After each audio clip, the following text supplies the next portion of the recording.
Bonsoir tout le monde, bienvenue dans cette quatrième vidéo qui va nous permettre de comprendre la régulation nerveuse de la pression artérielle.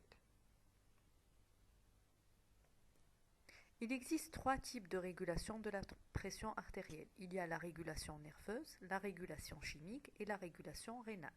Aujourd'hui, nous allons étudier dans cette vidéo la régulation nerveuse. La régulation nerveuse de la pression artérielle est un phénomène qui a lieu très rapidement. Cette régulation se fait par l'intermédiaire du système nerveux autonome. Et c'est un phénomène qui assure une régulation à court terme de la pression artérielle. C'est une régulation rapide. Je parle rapide. Le système il intervient très rapidement. Mais il n'intervient pas dans les cas où on a une baisse chronique de la pression artérielle ou une hypertension artérielle chronique. Donc là, le système nerveux autonome intervient dans les situations où il y a une baisse ponctuelle de la pression artérielle. Je vous donne un exemple. Par exemple, vous êtes allongé dans votre lit, vous décidez de vous lever brutalement. Là, vous allez, en vous levant, vous allez sentir une sorte d'étourdissement. Cet étourdissement est dû à une baisse ponctuelle, momentanée, de votre pression artérielle. Cette baisse ne va pas durer plus que quelques secondes chez le sujet sain. Le système nerveux autonome va corriger cette baisse de la pression et cette baisse va être transitoire.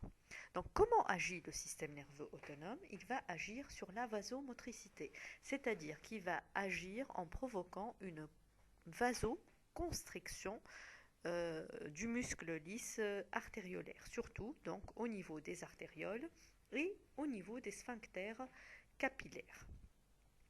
L'objectif étant de maintenir une pression artérielle adéquate en agissant sur le diamètre des vaisseaux. Donc, quand le système nerveux autonome provoque une vasoconstriction, quel est le paramètre qui va augmenter?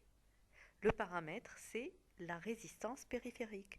Quand la résistance périphérique augmente, la pression artérielle augmente.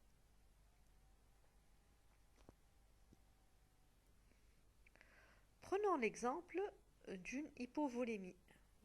L'hypovolémie, lorsqu'il y a une baisse de la volémie, c'est-à-dire une baisse du volume sanguin.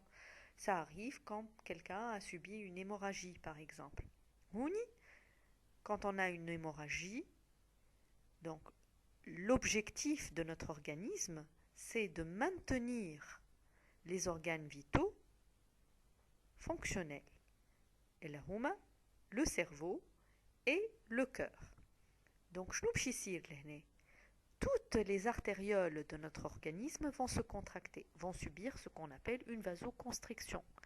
Et donc, leur diamètre va diminuer et on aura une augmentation de la pression au niveau de toutes les artères. Sauf au niveau de l'encéphale et au niveau du cœur, il n'y aura pas de constriction, mais plutôt une dilatation des artères, une augmentation de leur diamètre, évidemment, pour irriguer les organes vitaux, et pour qu'ils reçoivent le plus de sang que possible.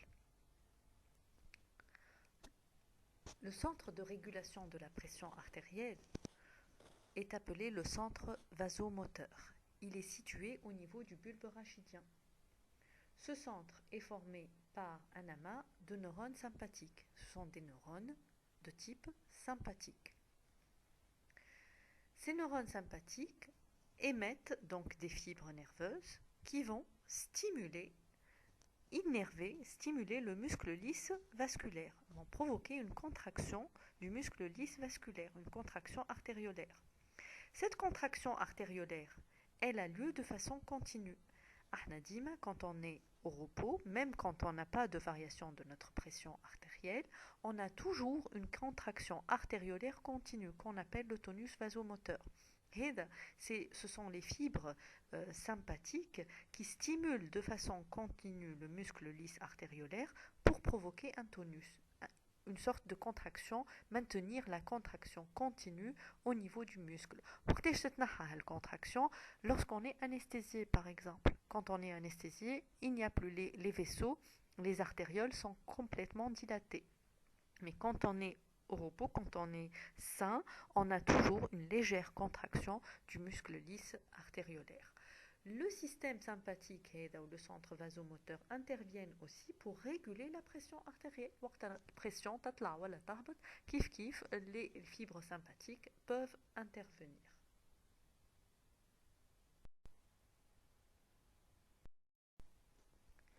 Donc cette diapositive est très intéressante. Elle résume les situations que l'on fait. Donc là, nous commençons l'état de repos. L'état de repos, c'est une fibre sympathique. Et la fibre sympathique dîme fiha des potentiels d'action de façon continue, même quand on est au repos. Il va y avoir libération de noradrénaline. La noradrénaline va se fixer sur son récepteur spécifique et on va avoir une légère diminution du diamètre artériolaire. C'est ce qu'on a appelé tout à l'heure le tonus vasomoteur. Quand on a par exemple une baisse de la pression artérielle, la fréquence des potentiels d'action au niveau des fibres sympathiques va augmenter. Et on va avoir par conséquent une augmentation de la quantité de noradrénaline qui est libérée. Et on va avoir la vasoconstriction. Et la vasoconstriction va provoquer une augmentation de la pression artérielle.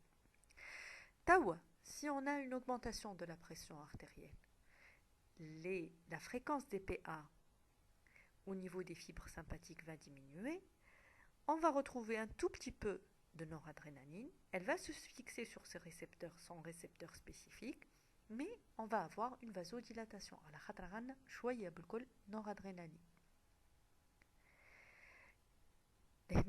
On a une vasodilatation. On dit beaucoup de potentiel d'action au niveau des fibres sympathiques et malgré ça on a une vasodilatation. Comment ça se fait? C'est tout simplement dû au fait que la noradrénaline s'est fixée sur les récepteurs de type bêta 2. Quand elle se fixe sur les récepteurs bêta 2, elle provoque une vasodilatation. وين تصير الفازوديلاتاسيون هذه؟ نعطيكم l'exemple مثلا وقت تعملوا un exercice musculaire. Quand tu fais un exercice musculaire, tu es obligé d'augmenter ta pression artérielle.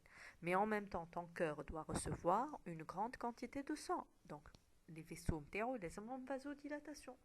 Donc, les récepteurs bêta 1 sont mis en jeu.